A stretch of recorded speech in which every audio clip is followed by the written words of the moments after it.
Good afternoon, everybody. Thanks so much for joining this week's office hours with Infinix. This week, we are excited to have our Chief of Product, Navaneeth Nair, here with us. And today we're going to explore a topic that I think most healthcare providers might even go so far as to describe their nemesis, a challenge that definitely keeps them up at night, and something that certainly always on their plate. And how did you better? And that is AR and denials. So today we're going to specifically talk about what should be included in your 2022 AR strategy. And to kick us off, I was hoping, Navaneeth, you could give us just an overview of what we saw in 2021 in terms of AR. What are some of the trends? Maybe some of the specific challenges that our clients saw, and we'll start there. Thank you, Kate, and welcome everybody. Really excited to talk about this, I would say, very important topic as we kind of close the year financially and start to look at the new year. I think 2021 has continued to be a challenging year from a provider perspective when it comes to AR. I think the trend that started in 2020 with COVID continued to, I would say, accelerate and exacerbate in 2021, both in terms of increase in denials and care outstanding from an AR perspective. But I think providers are also seeing an explosive growth in self-pay accounts growing in terms of aging and not getting paid for. Denials on the payer side have continued to ramp up. I think that's no secret in that industry. And a lot of it is driven still by the front office, whether it's eligibility, prior authorization, or not covered services. So that the trend of the front office kind of contributing to AR challenges in the back end has continued to increase through 2021. I think the other big thing that I think 2021 brought is staffing challenges as we started to come out of the pandemic. I think there was both a lack of staffing, and both on the payer side and provider side. Actually, the payers were also seeing call center times increase significantly. All of this has kind of led to very low productivity when you look at it from an AR perspective, increasing the cost to collect. And COVID actually has been very challenging when you think about it from an AR perspective, because it introduced a slew of new services from a billing perspective, but neither the payers, whether it's CMS or the commercial payers, were completely ready to support it. So which meant a lot of denials, medical necessity issues, and continuous changes of guidelines from payers. So in all, I think providers have continued to see kind of growth in their aging AR, in many cases leading to write-offs. You brought up a good point about staffing. I think making the assumption that you're going to be able to scale and that the staffing issue is going to go away is not the case. It's not what we're seeing. It's actually, yeah, it is actually the opposite. Staffing actually has become more a challenge post-COVID than pre-COVID. Which is an interesting kind of dynamics in the market, but it's very clear that there's a lot of people who are dropping off the workforce radar, and in other cases we are seeing significant wage inflation in other industries that will directly affect rate. So if I could work at an Amazon warehouse, or if I could work in another area where I could make $25, I'm not going to work on AR at $80. So that's something that healthcare providers have to kind of come to live with, that there is a certain amount of wage inflation that will impact staffing. Right. I mean, we saw so many employees, specifically in the AR rep space, that went to work for big box stores or went to work for Amazon, and those folks aren't coming back. So that's a really good point, that don't make that assumption and take that going into 2022, because it won't be the case. So if you were a CFO, head of revenue cycle at a healthcare organization and building a strategy for 2022 for your AR, what would it look like and what would kind of the pillars of that strategy be? Yeah, I would say the first pillar would be to look at analytics. Have the ability to benchmark your existing AR and have metrics that measure them against the industry and help you identify and deep dive into trends and challenges that are leading to, I would say, AR backlogs. Right? Things like aging, net collection ratio, things that have to be looked at a deeper level. You should have the ability to kind of get analytics around them. I would say the second big thing is I would say CFOs and AR and RCM leaders should continue to look for technology and automation to help scale their AR operations. It is not enough to actually just assume that you can actually kind of solve for this using staffing. The next big thing I would say in the new normal is that even if you had staffing is going to be geographically dispersed. There is a lot of work at home, work from home challenges that you will see as leaders and you continue to see.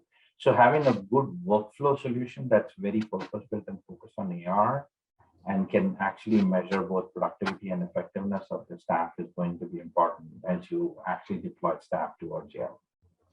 And last but not least, I think with the increase in self-pay AR, it is very important to have a good patient experience and collection strategy that's tied to collecting from patients before it becomes too late and becomes bad debt. So you mentioned technology. Can we get more specific on what that might look like in the case of AR and how that might help? Yeah, I think technology. I think we think about technology has to help you, I would say, predict, prioritize, and realize revenue. It should predict which AR is recoverable AR. It's not easy to identify that just based on a bunch of rules. You need the ability to learn from data to do that. Then you need a sophisticated scheme to prioritize that based on the staff you have, based on the amount of resources you can throw at it. Right? So that's another critical thing is how do you kind of prioritize that work so it maximizes the AR recovered and minimizes any kind of write-offs. I would say the third big thing is from a realization perspective, automation is key. Being able to apply technologies that include RPA and other capabilities that help realize that revenue with lower administrative cost and cost to collect is going to be key. And last but not least, and I touched on this before, I think the workflow for AR is still not the greatest in an EMR.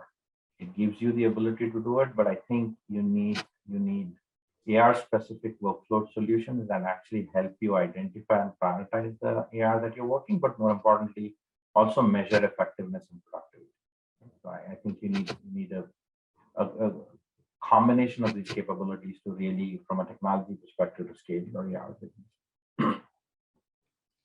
We're hearing a lot in the market about, particularly kind of, we're not completely post-COVID yet, but kind of the light that COVID shined on the need for a partner, particularly in terms of AR support. We're not talking about coding today, but coding support, having that partner that's able to kind of step in and avoid those dips that happen in terms of staffing challenges, software changes, things like that. But having that in place before you need it, is that something that you agree with? Would you also include that kind of as a pillar of your AR strategy for 2022, is making sure that that's in place?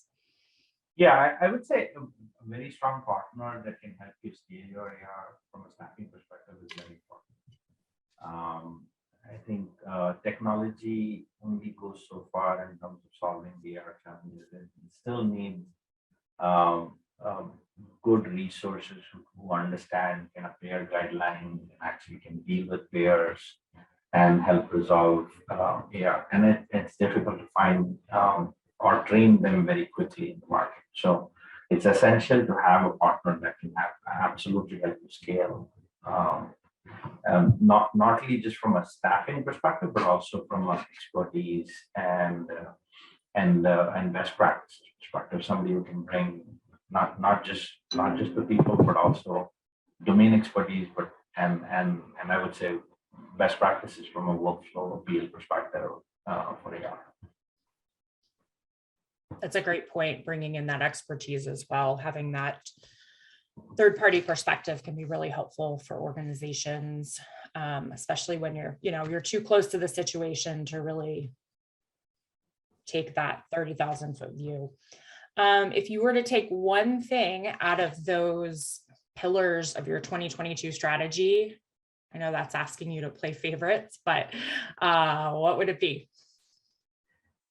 I would say I think it all starts with analytics. So if I had to pick something, having good analytics and having the ability to understand what your AR challenge is and where you should focus your energies is going to be key. But at the same time, I would say having a partner who can help scale the staffing. If you are already in a situation where you have a lot of aging already happening as you work your way from 21 to 22, you need a partner who can help you work your way up, right? So I would say it depends on where you are. If you're in a good place and you are analytics to be proactive, but if you're in a situation where you're already dealing with significant aging, then find a partner who can help you recover the most of it and help you get back to current. Okay, good. We talked a little bit about the fact that payers are continuing to increase denials. For most organizations, AR continues to climb and age. What are some ways, we talked about the staffing issue, we talked about some technology. What are some other kind of best practices that organizations can put in place to not only tackle that AR, but also just to improve their revenue recovery instead of just having to write everything off? Yeah, I think this is where it becomes critical to apply technology, and some of the newer technology allows you to identify what you can recover. Right? All charges are not equal. I say that all the time. Yeah. Sometimes when you kind of sort your outstandings based on high dollar, you think you should chase the $1,000 claim. But guess what? If it's a complex denial around prior authorization, there is very low probability of recovery. Right? So being smart about which ones you tackle, which ones you recognize you are not going to be able to tackle as critical, right? In terms of, because you only have limited number of resources to work with. The other thing is you have to be able to make sure that you are having a productive work queue for all your staff, which means you're not spending a lot of time trying to gather data, organize, slice it, and figure out how to assign work to people, whether that is within the EMR or outside the EMR. So you need a strategy that allows you to do that very efficiently, so your staff always has productive work to do. And the third, I would say, is that apply automation. So there is a lot of grunt work that's involved. Keep your staff to do your knowledge work, focus on payer guidelines, understand the nuances and changes that are dealt with. But if it's a claim status check or an appeal letter, figure out technologies that help you automate this. Do you think one of the places that starts, again, we've talked a lot about the importance of analytics and reporting, but just in creating or leveraging technology to be able to see real time what's happening and create that transparency across all stakeholders within AR, so that AR manager is looking at the same reporting and dashboards that CFO is looking at, making that education a lot easier in some cases. Absolutely. I think, as I said at the beginning, I think AR is a very specialized problem, and the problem has grown in importance over the last year or two, as we have seen this explosion in demand. But because it's a specialized problem, generalist solutions within EMRs are not relevant. I think healthcare leaders have to look for solutions that are purpose-built to solve the AR challenge, particularly the ability to shine a light on what kind of issues are leading to AR, how do we better prioritize the work that we provide, and how do we measure productivity and workflow, right? So those are, I would say, highly purpose-built with respect to what AR is. And I would say having purpose-built technology solutions that allow that level of visibility is going to be key to actually solving this challenge. Agreed. Any last minute words of advice, suggestions for 2022 AR that you'd like to leave us with, Navaneeth? Yeah, I think I may sound like a broken record, but status quo will not work. You have to evaluate a strategy that actually helps you proactively solve for the issues that the front office creates, but more importantly, provides you solutions that actually help you scale effectively to recover maximum amount of AR in the back end. And that's always going to be a combination of applying technology and automation with reliable partners who can help you scale your AR. Great words of wisdom. Thanks so much for your time today, Navaneeth. This was really helpful. Hope everyone found lots of tips, tricks, suggestions, ideas that they can take into 2022. And we will see everybody back here next week at the same time for office hours. Thank you for taking the time, Kate. Really appreciate it. Absolutely. Thanks, everyone. Have a great evening.